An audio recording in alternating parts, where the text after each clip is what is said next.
Alhamdulillahillazi arsala rasulahu bil huda wa dinil haqq liyudhhirahu 'ala dini kullih wa kafa billahi shahida. Asyhadu an la ilaha illallah wahdahu la syarika lah wa asyhadu anna Muhammadan abduhu wa rasuluhu la nabiyya ba'da. Allahumma salli ala Muhammadin wa ala alihi wa sahbihi wa mawala ma ba'd. Wa ya ayuhan nas ittaqullaha haqqa tuqatih wa la tamutunna illa wa antum muslimun.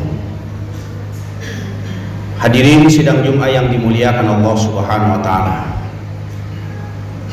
Tiada kata yang paling pantas selain ungkapan rasa syukur kita alhamdulillahirabbil alamin yang telah melimpahkan rahmat karunia kepada kita sekalian, dan termasuk Allah pilih kita untuk bisa hadir dalam majelis yang penuh barokah ini, sekaligus menunaikan kewajiban kita sebagai hamba yang mengaku beriman kepada Allah dan Rasulnya, yakni menunaikan sholat fardu Jum'ah secara berjamaah. Kita berharap sholat fardu Jum'ah ini akan berbias dan berbekas kepada sholat-sholat fardu yang lainnya, yang tentunya sama untuk kita laki-laki sholat berjamaah.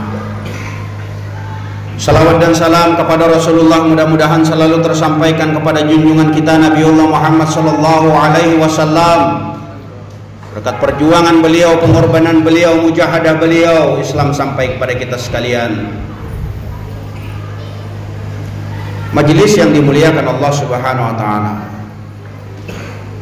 mari dalam kesempatan yang sangat singkat ini Hatib berwasiat kepada diri Hatib dan juga kepada seluruh jamaah sekalian, mari kita selalu meningkatkan kualitas iman dan takwa kita kepada Allah Subhanahu wa taala.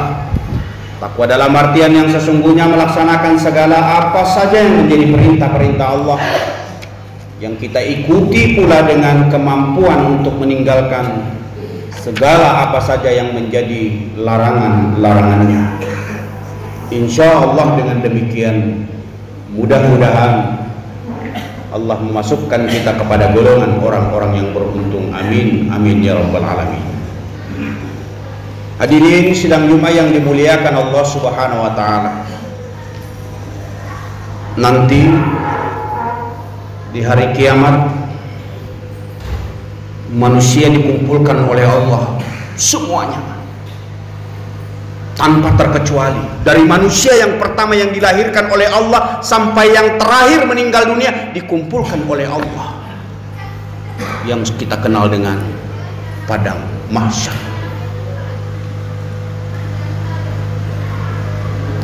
Berkumpul seluruh manusia, entah ratusan juta atau miliaran jumlahnya, bahkan bisa jadi lebih daripada itu, dikumpulkan oleh Allah di padang mahsyar. Semua panik,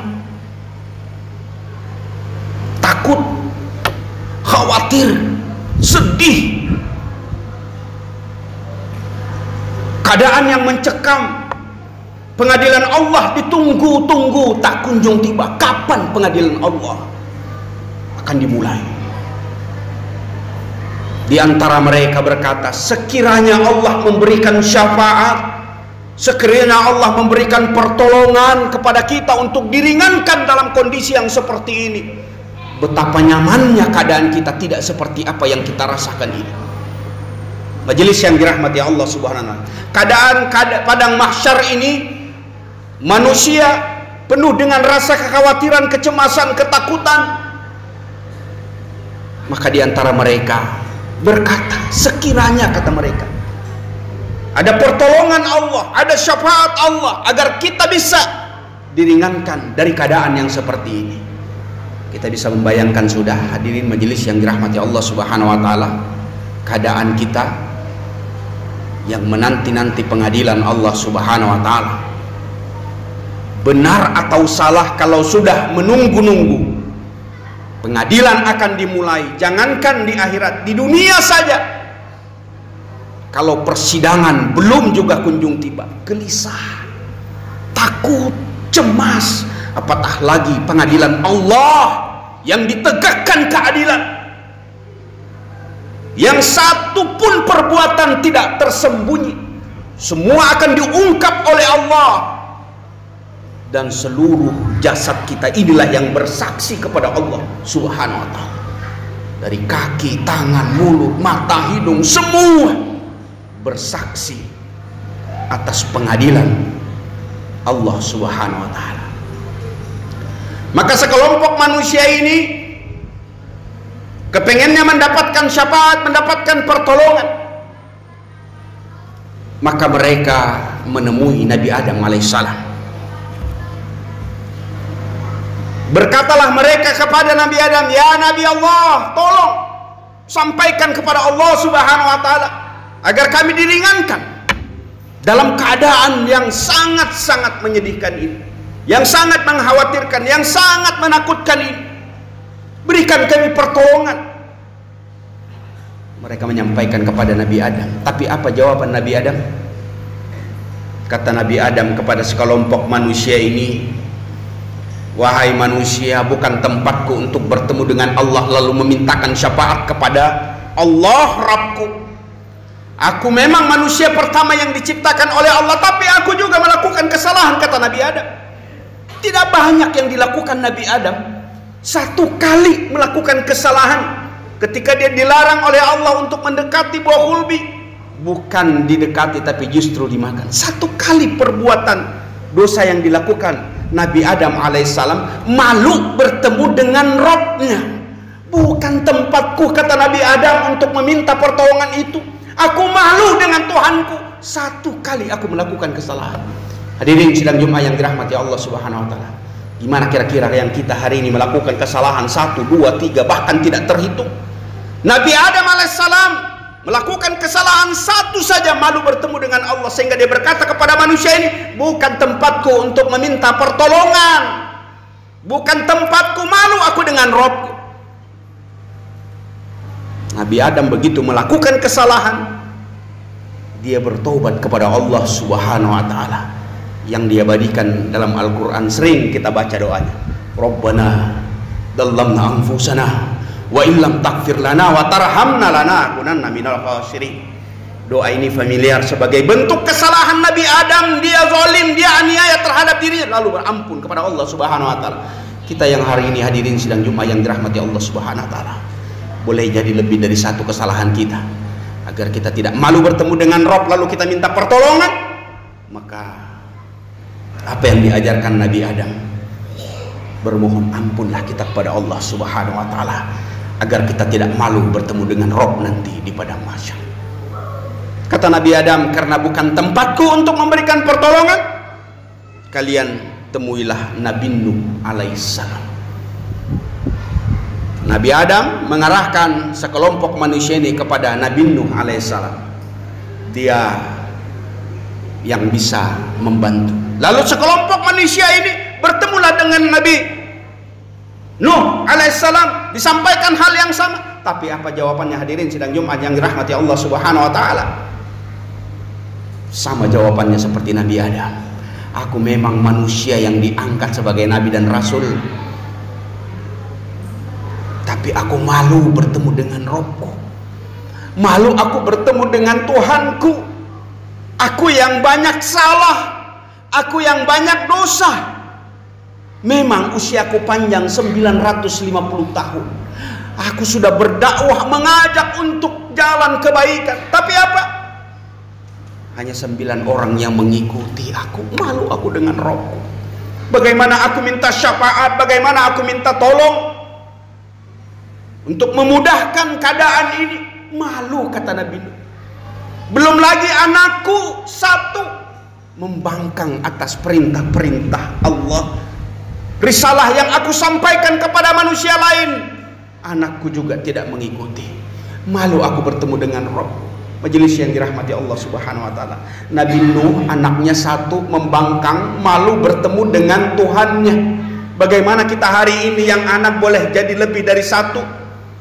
Membangkang kepada Allah Subhanahu wa taala, tidak pernah belajar agama, tidak pernah melaksanakan sholat fardu. Jangankan sholat subuh, sholat fardu-fardu yang lain, maghrib, isya yang kadangkala lebih banyak orang mengerjakan, dia pun tidak mau tahu. Anak-anak kita yang perempuan mengumbar aurat, dia buka hijab, dia pamerkan kepada setiap orang. Nabi Nuh mengajarkan kepada kita, anaknya satu membangkang, lalu kemudian dia malu bertemu dengan Robnya. Bagaimana dengan kita hari ini? Boleh jadi anak kita lebih dari satu, lalu tidak pernah mengikuti ajaran-ajaran apa yang dibawa oleh syariat Islam. Tentunya ini pelajaran dan ibrah bagi kita semua apa yang disampaikan oleh Nabi Nuh alaihissalam kepada sekelompok manusia ini. Maka kata mereka, kata Nabi Nuh, engkau temulai Nabi Musa. Maka ditemui Nabi Musa, sama juga jawabannya seperti itu. Lalu Nabi Musa memerintahkan kepada sekelompok manusia ini, kalian temuilah Nabi Isa, sama juga seperti itu. Akhirnya Nabi Isa memerintahkan kepada sekelompok manusia ini untuk bertemu dengan Nabi Muhammad sallallahu alaihi wasallam. Disitulah Rasulullah Muhammad sallallahu alaihi wasallam memberikan satu persatu syafaat dan pertolongan bagi yang dikehendaki Al-Quran, bagi yang dikehendaki Allah Subhanahu wa taala. Itulah sesungguhnya yang ingin kita raih, syafaat dan pertolongan Nabiullah Muhammad sallallahu alaihi wasallam. Mudah-mudahan khutbah Jumat ini memberikan penyegaran kepada kita untuk sama-sama mengintrospeksi khususnya diri hatib dan juga kepada seluruh jamaah. Mari apa yang terjadi, dialog sekelompok manusia dengan beberapa nabi Allah, rasulnya Allah, sebagai ibrah bagi kita untuk kita terus membenahi, memperbaiki diri agar nanti di padang mahsyar Allah dan Rasulnya memberikan syafaat yang tidak ada pertolongan, tidak ada lagi perlindungan, hanya perlindungan Allah dan syafaatnya Nabiullah Muhammad sallallahu alaihi wasallam. Munajat dan berdoalah kita kepada Allah Subhanahu wa taala. Mudah-mudahan kita termasuk orang-orang yang diberikan syafaat oleh Allah, perlindungan oleh Allah Subhanahu wa taala nanti di yaumul mahsyar. Barakallahu wa lakum fil Qur'anil azim. Innahu wal ghafurur rahim.